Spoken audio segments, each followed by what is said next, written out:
Want to give you the latest on Idalia. We got the 5 a.m. update. It was officially upgraded from a tropical storm to a hurricane, and you can see the center of circulation now moving north of the western tip of Cuba. Here's Tampa. You see some of this heavier tropical rain starting to approach the Gulf Coast of Florida. They're going to be dealing with the rain. Eventually, the center forecast to move in around the Big Bend section of Florida, and this is likely to strengthen before making landfall. So far, it's been performing according to plan as far as the forecast goes. You see how it is forecast to continue to strengthen, so that will likely happen within the next 24 hours. It could be a major hurricane moving towards the Big Bend of Florida and areas across North Florida, including Tallahassee. I think about Gainesville. Some of these areas here in northern and north central Florida could be heavily impacted as the center of this thing tracks across this area and then cuts across southeast Georgia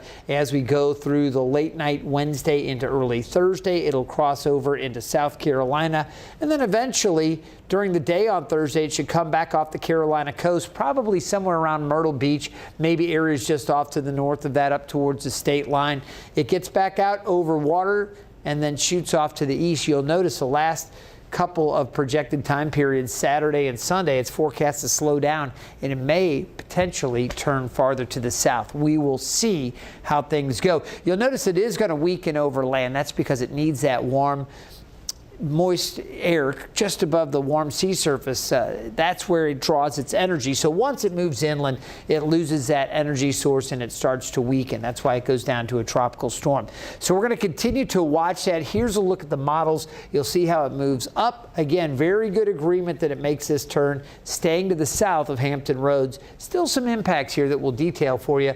And then after that, some of the models bring it to the south and actually bring it back towards Florida. A few of them do that, while others continue to carry it off to the east and to the northeast. So we'll see how things play out. Here's what I expect as far as our weather goes. We don't feel any impacts from this system today. And really early tomorrow looks pretty good as well across Hampton Roads in northeast North Carolina. As we go later Wednesday, though, we will see a few showers and storms likely develop. This not associated with Idalia, but you see the moisture starts to creep up from Idalia as we go late Wednesday night and into early Thursday. And heavy tropical rain associated with that system likely over eastern North Carolina. So I think we'll have some issues with some flash flooding with the tropical rains over eastern North Carolina. Some stronger winds potentially down along the Outer Banks. For Hampton Roads, I think it's going to be very breezy as well. We could see some winds maybe gusting up around 35 or even 40 miles per hour near the coast. It's possible as we get a stronger northeast wind. But again, the stronger winds should be a little farther to the south. Still some showers, kind of the northernmost reaches of that wet weather from Idalia spreading up towards Hampton Roads. Will be kind of on the edge there Thursday. And then Thursday night, the moisture pulls east as the system works farther offshore.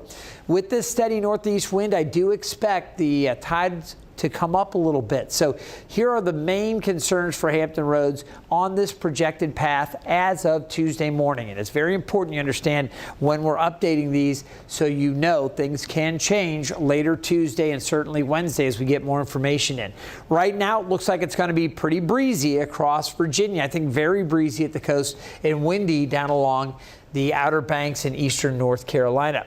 Minor tidal flooding is possible Thursday into Friday. At Sewell's Point, we're looking at a projected tide level of about 5 feet. Okay, that's above the average of the lower low tides. That sets up minor tidal flooding for Hampton Roads on Thursday.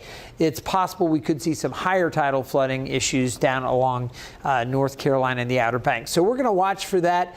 The other thing we've been watching, Franklin, it's also stirring up some very rough surf, and I'll talk more about Franklin. You see it here with the model, but just wanted to show you how the GFS handles Idalia here, bringing it up through the Carolinas. You see, bringing it offshore and then taking it east, but then the GFS kind of stalls it and brings it back here and eventually back down towards Florida once again.